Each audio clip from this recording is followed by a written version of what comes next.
morning and welcome. My name is Matt Minner. I'm with Catalyst Connection, and today we're having our first installment of our digital discovery webinar series. So we're really excited to get that started. And our first participant in the digital discovery series is David Suttle with ABAGY. Good morning, David. Good morning, Matt. Thanks for having me. Yeah, absolutely. Happy to have you. And, before we dive into Dave's topic on robotic welding and how their systems can help, really improve the resiliency of your welding workforce, we just want to do a quick overview of the Digital Bridge program, and that is led by Catalyst Connection. So I'll cover a few slides, and then I'll hand it over to David. He'll get into the meat of why you're all here. So the Digital Bridge program, it's part of a EDA-funded effort that started last year, last year in 2022. So I have to correct that. It's a late 2022 program. So we've been going for just over a year. And this is part of a Southwestern Pennsylvania initiative. It's actually one of 5 projects that are funded under this EDA effort. And our program, Digital Bridge, we've named it, supports regional manufacturers with exploring and adoption of technology such as robotics, but it goes beyond that. And it is more than just Catalyst. We do lead the program, but we have a number of other partners we're working with, including University of Pittsburgh, the Manufacturing Futures Institute, which is an organization by CMU, the Digital Foundry at New Kensington, which is a Penn State initiative, and then also working with the Tech Council here locally and JARI out of Johnstown, just to help expand the reach of the program. And all these partners combine to provide a wide range of resources, including technical assistance around technology adoption, technology R&D and demonstration facilities that a number of our partners are able to leverage. We have access to capital up to $35,000 that manufacturers can access for technology-related projects, workforce development training, etc. And then finally, a pretty focused and unique program through PIT. Their aspect of the project is what we're calling the Pennsylvania Robotics and Technology Fellowship. And this allows a group of 4 graduate students to manufacture on a robotics and technology-related project. It's a no cost to the manufacturer and really a great opportunity to work on a kind of those back burner projects, but also engage with the future workforce and help them engage with manufacturing and probably get exposure to a sector that they otherwise wouldn't. And then lastly, when we're talking, let's see here. My slide's still showing. Seems to have disappeared on my side. It went dark. Okay, so let me fix that real quick. But essentially what we were talking about on that slide was that we're covering a range of technologies with this program, robotics, which obviously we're talking about robotic welding today, but it covers through robotics, additive manufacturing, digitization, cybersecurity. So if there's really anything in the technology space you're interested in, reach out and we can probably find a way to support it. So even with the dark, we're able to cover it. So with that said, we're ready to hand it over to David. Looks like maybe it finally came back. And we'll make you the presenter here, David. And we'll get started with the portion, the interesting portion here around robotic welding. And just as you get started here, just if you do have any questions, just post them up in the questions window or the chat. I'll be watching, so we'll pose those as it makes sense going through, and then we'll certainly have time for questions at the end. So with that, the floor is yours, David. Thanks, Matt. Are you able to see the screen? All right. I am. It's coming through great. Super. Good morning, everybody. My name's David Suttle, and this morning we'll walk through a few things. Here's my agenda for today. A little bit of an introduction about who I am and the company. I'll outline some workforce challenges, but also opportunities to improve those challenges and overcome them. And I'll have a focus on technology this morning as one of those methods for improvement, specifically for autonomous welding. And that's one of the things that ABAGY Robotics can help with. And I'll show a few case studies And if time, we'll also go through some benefits recap. A little bit more about me. I'm the Chief Revenue Officer at ABAGY Robotics. I've got over 30 years of experience in manufacturing technologies. Started right out of university working in the support of the North Atlantic Fleet for the Norfolk Naval Shipyard. Migrated my career through different entities like Reliance Electric, where I was in the automation controls group, and then also recently here in Central Ohio with Edison Welding Institute, which is a nonprofit research and development specific for material science. So if you're feeling your workforce is challenged in hiring skilled people, the welding shortage is real. This statistic was put out almost 4 years ago by the American Welding Society, and that we would have a deficit of 400,000 workers here in North America, or here in the US alone. That doesn't count Canada. And in reality, we got there much sooner than we thought. One of the reasons that's happened is we just haven't been developing young workers for the workforce. At the same time, we're seeing a lot of the existing welding workforce retire out or move into other disciplines. So the challenges that are being presented across the entire industry, and not always specific to just welding, is can you find the right skilled labor? Can they handle technology advancements, or do they understand how it's going to impact their business? Are we doing enough training to prepare them for new challenges and new technologies as they come out? There's also a perception and interest challenge. When I grew up, and I was, which was a few years ago, and I was at a high school in Northeast Ohio, vocational and college prep were in the same building. It was a very large high school. There were 3,000 students there, but we never thought anything different about somebody that was going to go do hands-on work versus somebody that was going to go to college. We played on the same football team. We were in the band, the choirs together. Where I live today in Central Ohio, as soon as you say vocational, they send you to a remote campus, and you're not really considered college prep anymore. And that's the only way the high school gets measured, is on how many graduates go to college.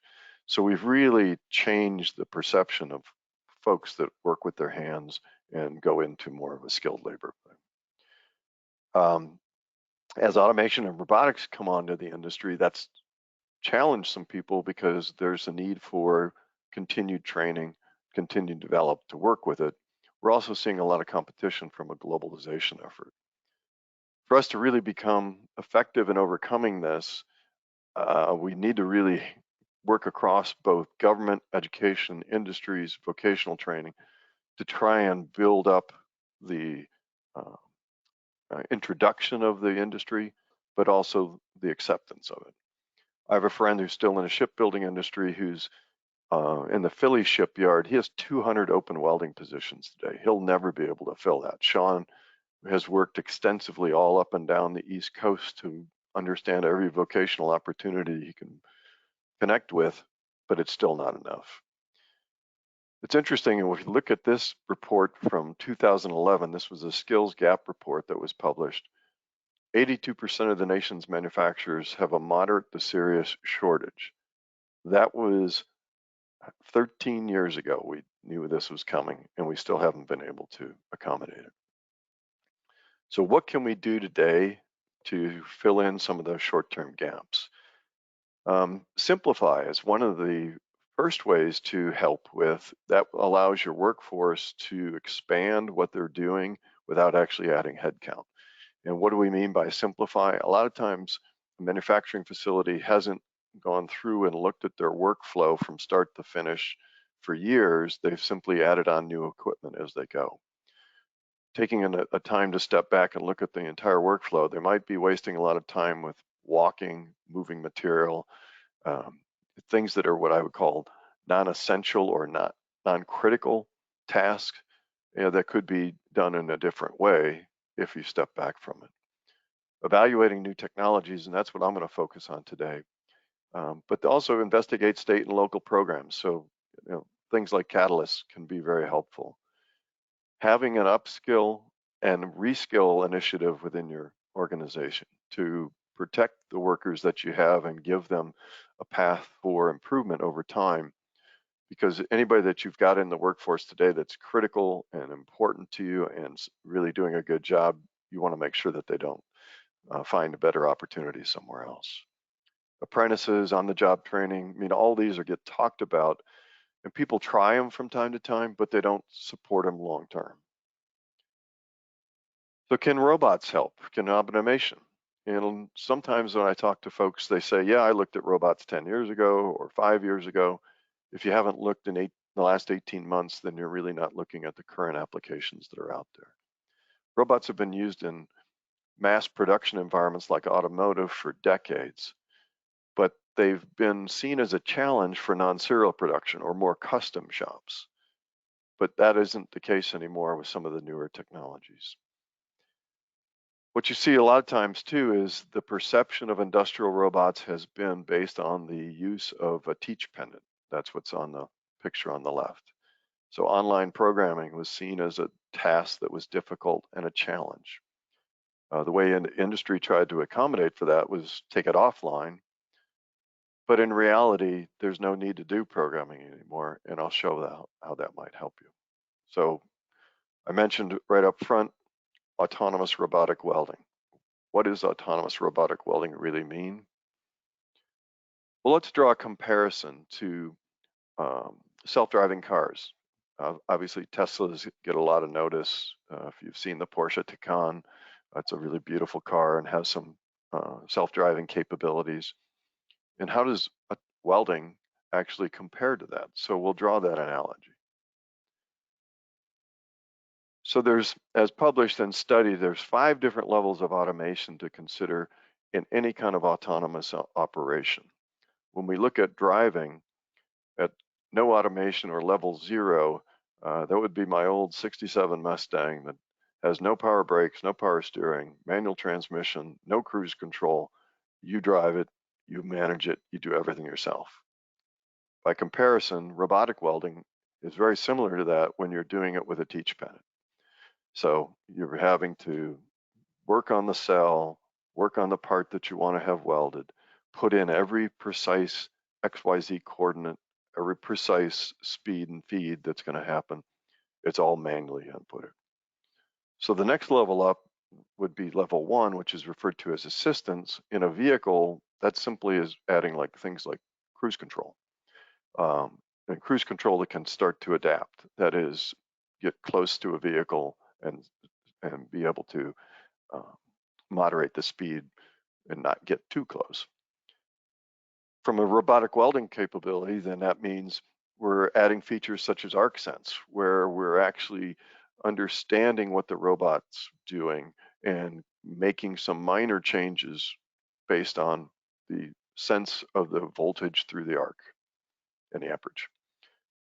At 2, we're now getting partial automation. The vehicle can actually handle some steering, that's lane assist. It might actually do some braking as well. And the way that compares in robotic welding, that's offline programming. So now you've added some functionality, you've added some capabilities, some modeling, some simulations to make it a little more robust. When we get to number 3, conditional automation, you know, that's some of the tasks that Tesla is doing, where you are hands off, the car steers itself, accelerates itself, goes from point A to point B with moderate intervention by the human. That's what we've really brought to the market, is the ability to weld with no programming. All you need is a 3D model to get started. When we get to levels 4 and 5, 4 is the vehicle manages driving tasks within specific conditions. You know that you've set the path. It knows how to manage itself in weather conditions. We're really not to level 5 yet. I wouldn't get in a car and expect it to do well in snowstorms and really bad weather conditions. So let's look at how that might be useful for you. What I'm going to do is profile how our system of autonomous welding works for a company called Prodeg.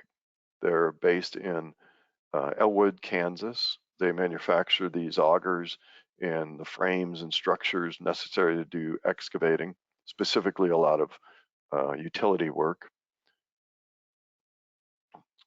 And if you've ever tried to robotically weld an auger, one of the things that you find, it's very difficult. because the flights that run down the shaft don't always fit up very well. The flights themselves aren't always the same symmetry, and they may have different intersection for the butt welds that attach the flights. So if you were setting this up with a teach pennant, this could take you quite a long time. The image on the lower left of the screen is showing the part after we've scanned it. So one of the things that we do for autonomous robotic welding is we add scanning, so machine vision, and we add AI to actually do all of the work that you might have had to do manually before. So we're adding eyes and a brain to the robotic cell. This cell we'll go through a little bit more in detail. I'm going to pop up a quick video here. Oops. Turn off the music. Huh.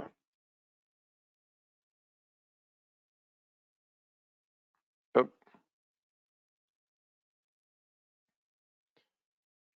Tried to get rid of the music.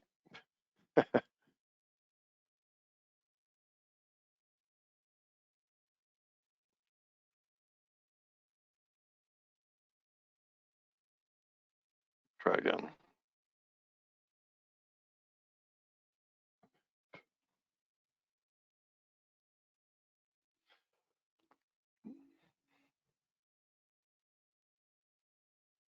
There we go. What we're showing here is the actual installation in a time lapse. There are some unique characteristics about this cell. This client actually didn't have enough volume of one product like an auger, so it needed to be able to do multiple different types of welding products in it. So the frames, brackets, gussets, as well as the auger itself. So the way this was designed by our engineers is they have actually 3 separate work zones to empower them to be able to weld any type of part that they need in their manufacturing within one cell. So what they're doing right now is they're putting a Blue Co style table in place. They're putting a headstock tailstock with a table interconnect between it, and then of course the headstock tailstock that just does augers. So this has 3 work zones, a 1-axis positioner, a 1-axis positioner with a table, and then just a simple welding table. Now, if you were going to do all of this with manual programming, you would spend a considerable amount of your time setting up parts, and you wouldn't be actually running the cell and welding it much of the time. For you to be able to ensure that you get a good return on your, back to here, get a good return on an investment in robotics, then you'd need to make sure that the arc time and the torch is running most of the time. I come back to this video if we have time. What this shows is an actual dry run of how the torch is managed through our path planning process, but you can see the quality of the weld that's produced over in this image here.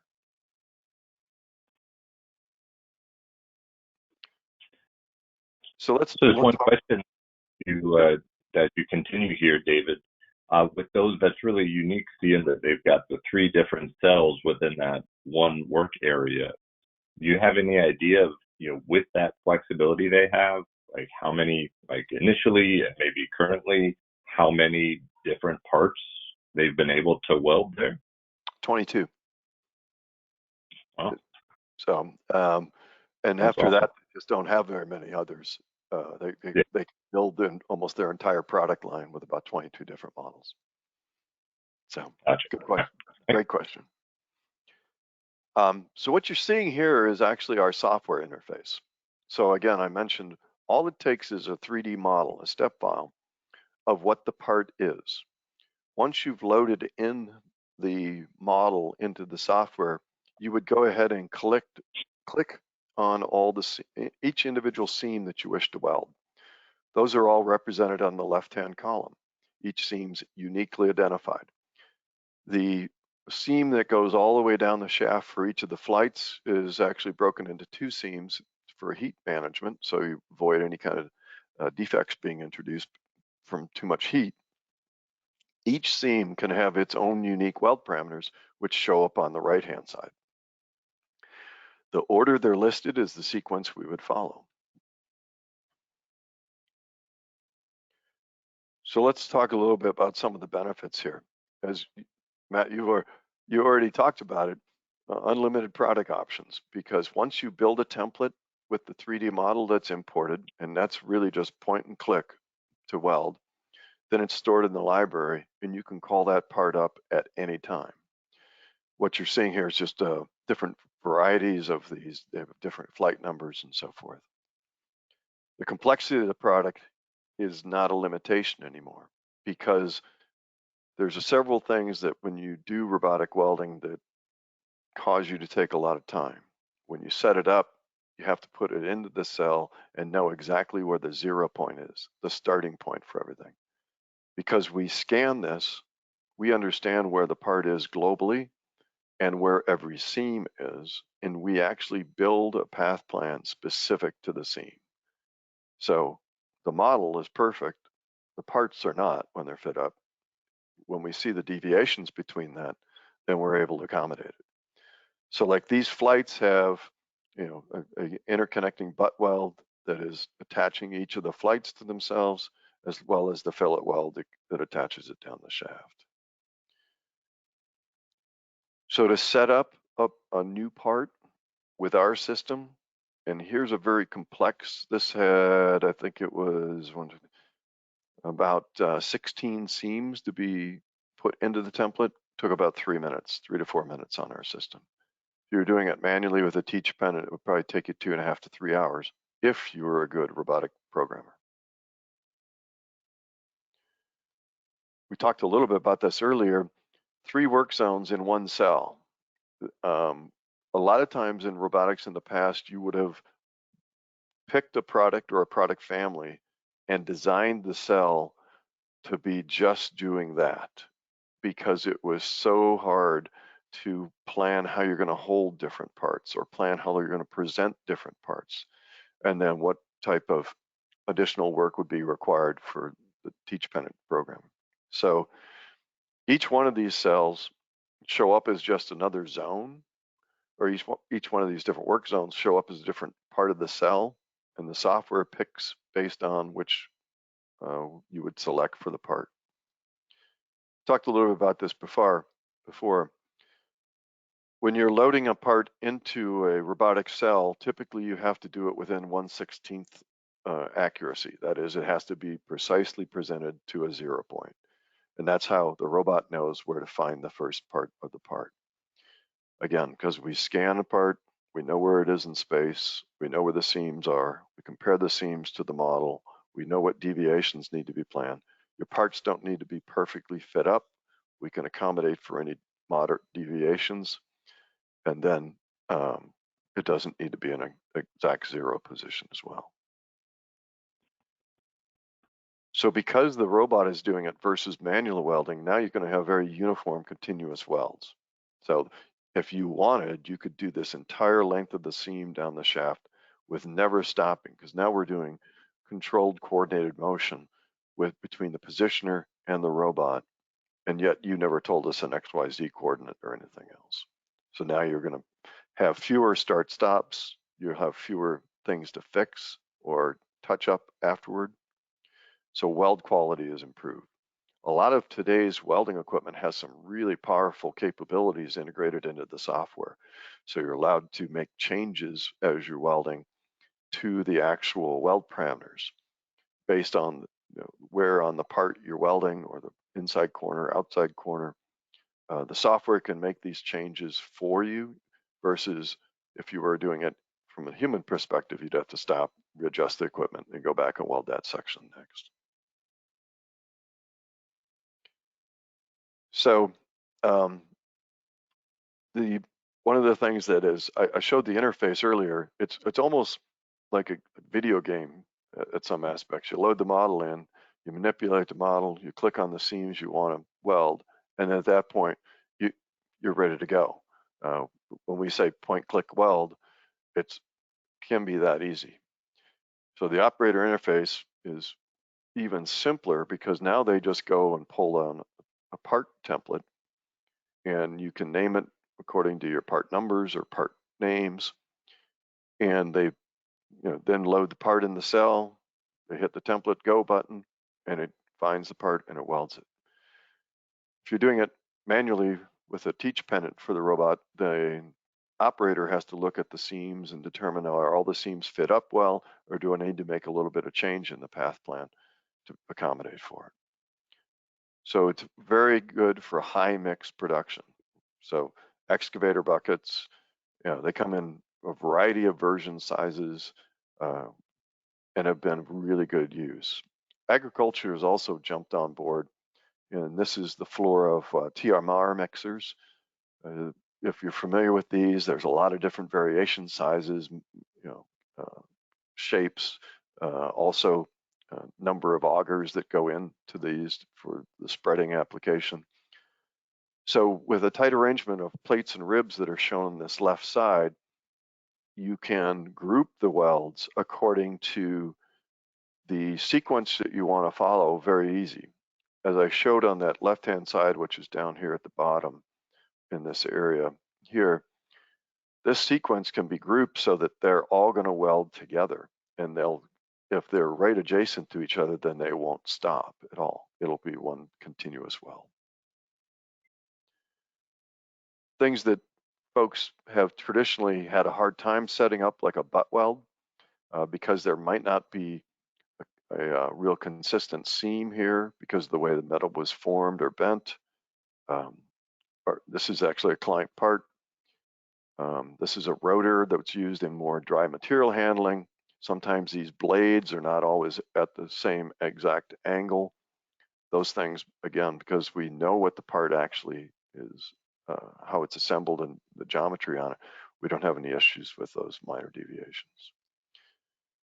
In this case, this customer makes these are support poles and enclosure roofs for solar panel installations.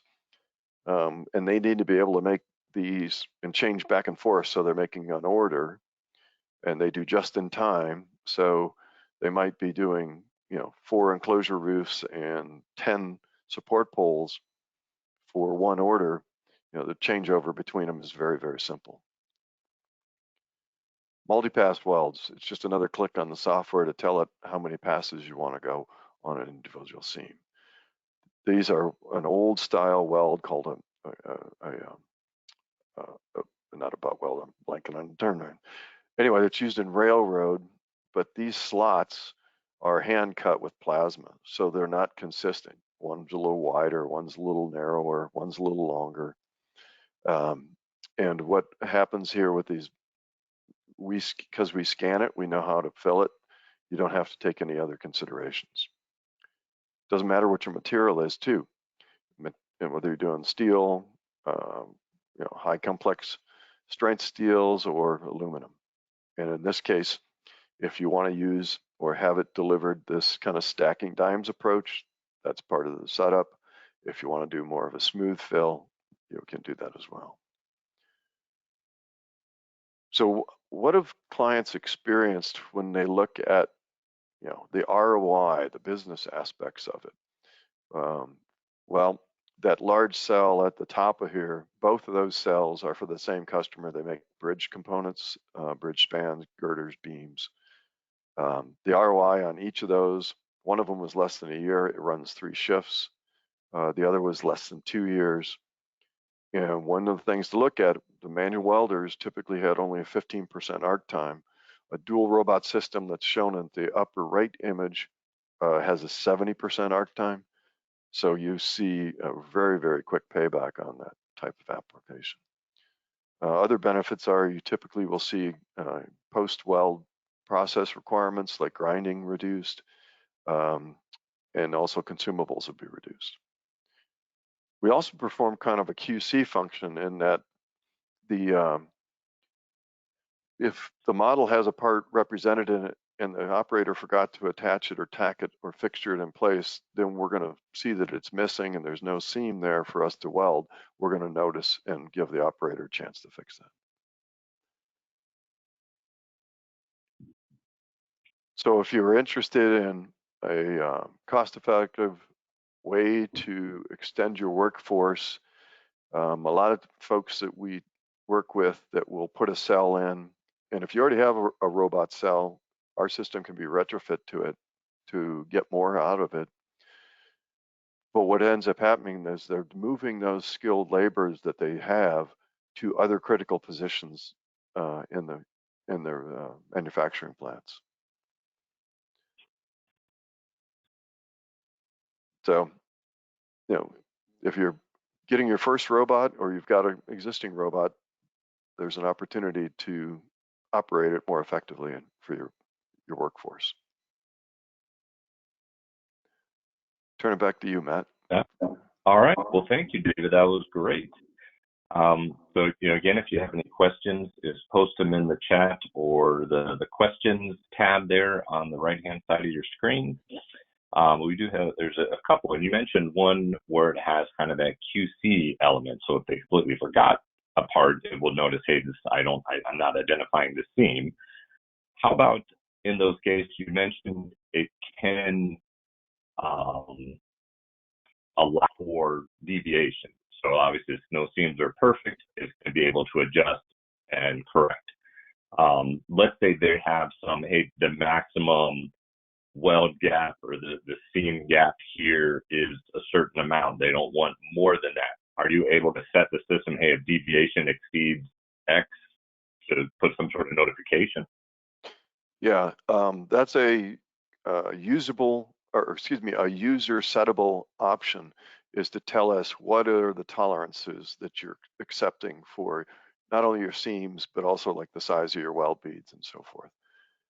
Every industry is a little different. So that's why we have to have that flexibility. If you're in aerospace, then you're talking about, thousands of, for tolerance. If you're in agriculture, a 1/4 inch might be acceptable. So, but let's say that anything less than 3 millimeter gap is acceptable, and we see a seam that's 4 millimeters, we're going to give the operator a notice to either maybe a tack broke or forgot to tack it or something like that to correct that. Okay, perfect. No, that's excellent. And then one other question we got, with all the different cells that you showed with the ProDig example, some had positioners, some were just a table. Does the system help the operator manage kind of the quote reach of the cell given its setup? If it's just the robot on a table and you say you've got something where you've got welds that need to happen on the back of a part, does it allow and help them plan, okay, we're going to do these welds here, and then I need to rotate it, and it's going to do the rest of the part? So if a part is in a positioner and there's multiple sides or orientations that need to be addressed, when you set up the software and you're making your selections on the seams, if all of the things would be presented just by changing the positioner itself, then the software will accommodate that. If you put a part down on the table and you clamp it, because small parts need to be held typically, we don't really care where you put the clamps, because when we scan the part, we'll see the clamp, we'll know to keep that out of bounds for welding, and we'll plan around it. If the bottom of the part needed to be welded, then obviously you'd have to manually flip it, clamp it again. And that would be what we refer to as a second orientation on the template. So if the bottom would be the orientation 2, let's say, and maybe you've got a couple of stiffeners or something that's being welded on the bottom. Once you flipped it, reclamped it, you'd hit the go button again. We'd rescan the part to make sure we know exactly where it is in that case, and then go ahead and weld that part too. So. Okay, perfect. Well, no, that sounds great. Great information, David. We did record this webinar, so we're still working on our landing place for all those recordings, but we will have a spot under our Digital Bridge program. And so this will be able, for anybody who missed it, we'll be able to catch it. And then we'll have these on demand for others who may be interested. So with that, I want to thank you, David, for joining us, and thank everyone for logging on this morning. And we look forward to future webinars. We actually do have a lineup. I think we've got the next 5 sessions planned. These are held the second and fourth Thursday of every month at 10:30. So just to keep watch in our events pages for the next sessions, and we look forward to those. So with that, all right. Well, thanks again, David. And thanks, Matt. Appreciate the all opportunity. right. Everyone have a great afternoon.